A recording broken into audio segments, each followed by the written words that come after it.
কিরে বলটু, তোর মা কই? তোর মাকে বল আমি আসছি। মা, কাজের মাসি আইছে, দেখো তোমার ডাকতেছে।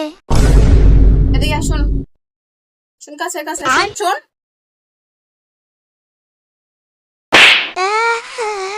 মুসকি মেরে আমার মাছ দে।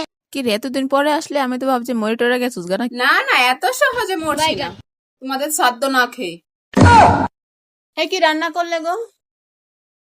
মাছের ঝোল, আলু ভাজি। কেন? একটা পিৎজা অর্ডার করে দাও না।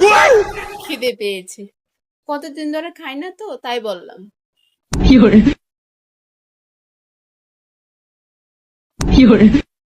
এই তুই এটা কি করলি? হ্যাঁ, কি করলি তুই? এটা বের কর, বের কর। আচ্ছা, বের করতেছি। মরণ দশা, চোখে চোখে রাখে আমাকে, চোখে চোখে রাখে। ভালো লাগে না আমার এই বাড়িতে কাজ করতে। আর এখানে টাকা কম দিব, আবার কাজ করে বেশি বেশি। আমি আসলাম।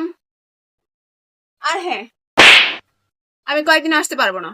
এ কি, কেন? হ্যাঁ, আমি ঘুরতে যাব কোথায়? কক্সবাজারে, কার সাথে? এত টাকা পাইলি কই তুই? কে নিয়ে যাবে তোকে? হ্যাঁ, তোমার জামার সাথে।